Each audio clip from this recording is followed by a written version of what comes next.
Assalamualaikum warahmatullahi wabarakatuh.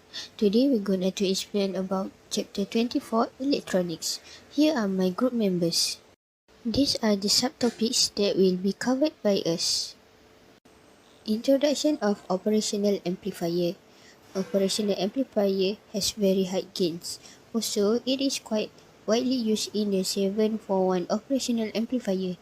It can be used as inverting and non-inverting amplifier, voltage comparator, integrator and oscillator. Next, symbol for operational amplifier and its connections. This diagram shows as the symbol of operational amplifier. There are two input terminals, V plus, which is input non-inverting amplifier, and V minus, which is input inverting amplifier, and output terminal, the resultant voltage as an output voltage. Two terminals for external power supplies, which are V plus positive supply, while V minus negative supply. Supply voltage. Most operational amplifiers are connected with symmetrical voltage. Supplies that is the magnitude positive supply voltage equal to negative supply voltage. For non-symmetrical, the magnitude between positive supply voltage and negative supply voltage are not same. The circuit shown is open loop mode. Next, we move to characteristics of an ideal operational amplifier. Firstly, voltage gain is infinite. Voltage applied to the inputs produce saturation voltage at the output. Secondly, infinite input independence, zero output independence, and infinite bandwidth. Characteristic of an practical operational amplifier. Firstly, voltage gain is very high, which are 10 power of 3 until 10 power of 6 at low frequencies. They gain very much lower high frequencies. Secondly, the input independence is high, which are 0.3 mega omega until 2 mega omega. Next, the output independence is low, which is 75 omega. The bandwidth is narrow, could be lower as 10 volt as 10 Hz. We move to operational amplifier as a differential amplifier. The operational amplifier is a differential amplifier. It amplifies the difference between the electrical potential at the positive input and the electrical potential at the negative input. The amplified voltage appears as output voltage measured relative to it. In open loop mode, output voltage is very much greater than difference voltage that shown on the diagram. Open loop voltage gain has two, which are V1, which is voltage applied at positive input relative to Earth, meanwhile V2, which is voltage applied at negative input relative to Earth. The potential difference across the input is Vd equal to V1 minus V2. The potential difference is amplified by the operational amplifier, Vo equal to AOL Vd. AOL, known as open loop voltage gain of the amplifier. Its value is very high, have range between 10 power of 5 until 10 power of 8. The unit is decibel. Sign of the output voltage. It will be determined by these two equations. Output voltage determined by difference voltage. V1 at positive input is more positive than V2. At negative input, the different voltage and output voltage are positive. Non-inverting prevailing over inverting. Output voltage be positive. V1 less positive than V2. Difference voltage and output voltage are negative. Inverting prevailing over non-inverting. Output voltage be negative. Next, saturation of output voltage. Output voltage increase if different voltage is increasing, but output voltage not increase without limit. It will stop increase when reach the certain value even though different voltage continue to increase. The values of saturation voltage is 0.9 Vs, order of magnitude of different voltage to produce saturation voltage in open loop mode. This is the graph output voltage against different voltage for operational amplifier in open loop mode. Difference voltage exists in mu volt, gets slanting line PQ runs linearly up to the saturation voltage, then get horizontal line QR and NP. The difference voltage exists in millivolt, slanting line not be visible, get two horizontal lines passing through saturation voltage. Next, magnitude of input currents and different voltage. The circuit shows current flow into or out of the inputs are extremely small. Magnitude of two input current is I1 and I2 equal to 0. Magnitude of different voltage also equal to 0.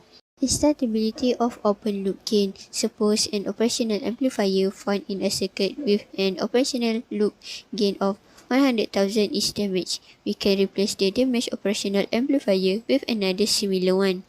However, the circuit with the newly replaced operational amplifier connected may not get back a gain of exactly 100,000.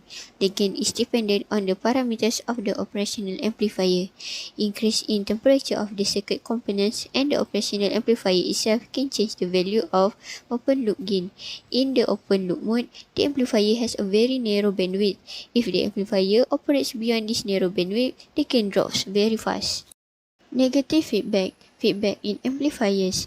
Quite often we intentionally send part of the output voltage of an amplifier back to the input of the same amplifier. This action of sending a fraction of the output of an amplifier to the input of the same amplifier is known as feedback. Feedback signal path. The circuit above shows the voltage feedback method. The feedback network extracts a fraction of the output voltage. The network then introduces this fraction of the output voltage into the input section of the amplifier. The voltage introduced into the input section is beta VO, where indicates the fraction of the original output voltage fed to the input. Because there is a circuit linking the input to the output, the amplifier is no longer in the open loop mode. It is now in the closed loop mode. One example of feedback network. The fraction beta VO of the output voltage fed into the input section of the amplifier obtained from the PD across the resistor R2 forms part of the potential divider circuit across the output. The fraction beta VO of the output voltage is given by this equation and the formula. The second circuit up there is known as the non-inverting amplifier. Positive and negative feedback. Positive feedback. A fraction of the output voltage is introduced into the input to increase the input voltage. The effective voltage directly across the positive input and the negative input is now given by VD equal Vin plus beta VO.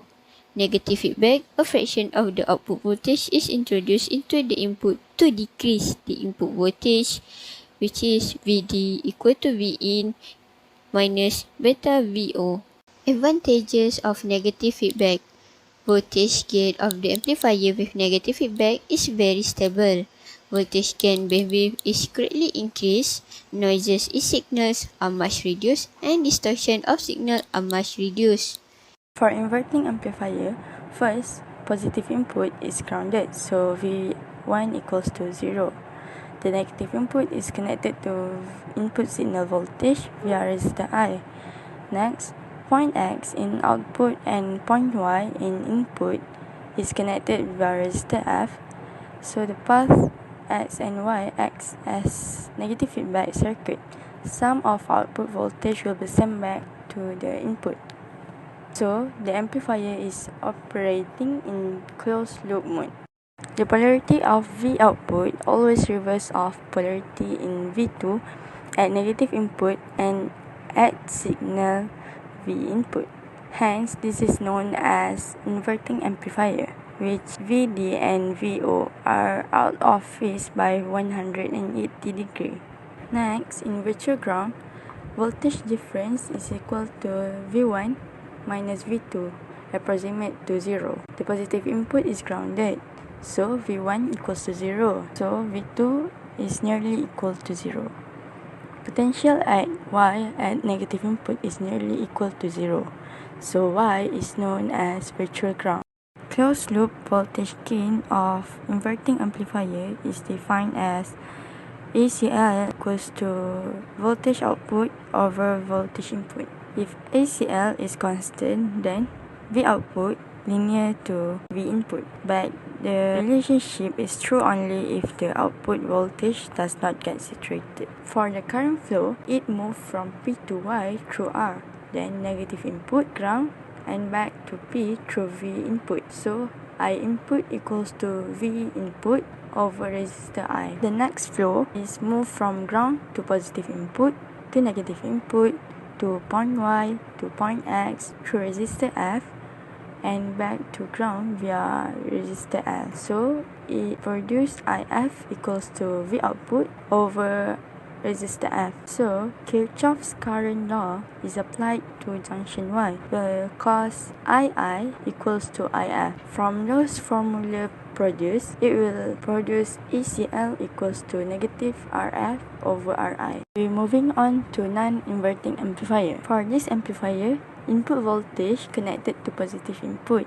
Path X and Y through resistor F acts as path for negative feedback. So the amplifiers in closed loop mode. When input voltage positive, output voltage also positive. So this is known as non-inverting amplifier, means that the voltage difference and voltage output are in phase with each other. For voltage gain, the formula is ECL equals to 1 plus RF over R. For the stability of ECL for non-inverting amplifier, it is determined by external components R and RF. So the SCL of non-inverting amplifier is very stable.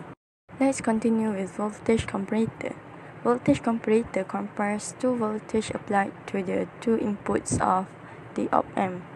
One applied voltage may be kept constant at certain value and function at reference, which value equals to 0. Op-amp connected to open loop mode, so there's no feedback voltage applied to each input, so we may have one of input of one voltage kept constant and uses as reference voltage, Vref. Vref applied to negative input or positive input. V input applied to the other input. For the principle, op-amp works on open loop mode, so it has extremely high open loop gain. The small difference in two voltage difference will drive output voltage to saturation. Hence, the polarity of output voltage will indicate whether signal voltage is greater than or less than a reference voltage. Next, integrator. The main function of integrator is to produce an output voltage that proportional to the time integral of the input signal voltage. So, if you can look at this formula, it is a formula for the output voltage function, and the next one is the formula of the input voltage function. So, this can be represented by a slanting line in a V-node T graph. We may make the constant become 0. This means that if the input voltage is a square wave, the integrator will convert it into a triangular wave. Next, the circuit and principle. The figure shows the integrator circuit. So the first one is operational amplifier integrator circuit. The capacitor and resistor form an RC circuit. When the signal voltage varies, a charging or discharging current will flow in the circuit. This integrator will convert a square wave into a triangular wave. Next one is the principle. Suppose that the input voltage V in is a square wave. Within one period of time, this voltage could be a constant positive voltage. Because the input signal is connected to the negative input, the output voltage is negative, opposite to the polarity of the input voltage, the capacitor discharge. Within the next period, the input voltage changes polarity and becomes a constant negative voltage. During this period, the capacitor will charge. As the input signal of square voltage alternates its polarity regularly, keeping its magnitude constant, the capacitor undergoes a process of charging and discharging. If the time constant RC is suitably chosen, the rate of charging or discharging could be carried out a constant rate, thus producing a triangular output voltage. Next one is the oscillator. The main function of oscillator, the first one is an oscillator generates an alternating current and voltage of a predetermined frequency with no external signal source applied to the input. The waveform of the output could be a sine wave, square wave, or triangular wave. An oscillator has a DC power source. The oscillator actually converts energy of the DC power supply into energy carried by the alternating current generated by the oscillator. Next, the basic oscillator circuit. This figure shows the basic operational amplifier oscillator circuit. So, there is a positive feedback and frequency selection network connecting the output to the input.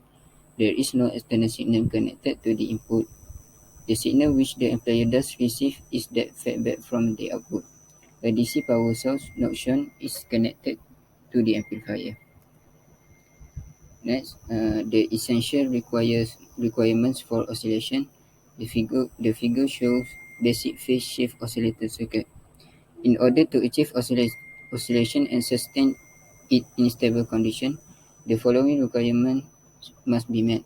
There must be an amplifier. There must be a selection network to select a signal at a given frequency from the output. The network has to ensure that the correct amount of phase shift is given to the signal so that the signal is in phase with the input signal. There must be a positive feedback network to send the desired signal from the output to the input. The input signal must be reinforced by the positive feedback. The following criterion must be satisfied. So, next, the frequency response of operational amplifier. So, figure 24.31 shows how the voltage gain ACL of an operational amplifier working in open loop mode varies with frequency of the input signal. This graph is known as the frequency response graph for the amplifier. Notice the following features. The value of AOL 100,000 is constant only within the frequency range of 1 Hz until 10 Hz. For frequencies higher than 10 Hz, AOL drops very fast with increase in frequency. The frequency range within which the amplifier gain remains constant is approximately equal to the bandwidth. For the open loop amplifier, the bandwidth is only about 10 Hz. Suppose a negative feedback network is connected to the amplifier so that now it has a closed loop against ACL of only 10. Referring to the graph, we notice that for ACL equal to 10, the bandwidth has increased to about 100 kHz. This means that an operational amplifier with negative feedback has voltage gain which is very low compared with the gain in open loop mode. However, it has very broad bandwidth. So that's all from us. Thank you.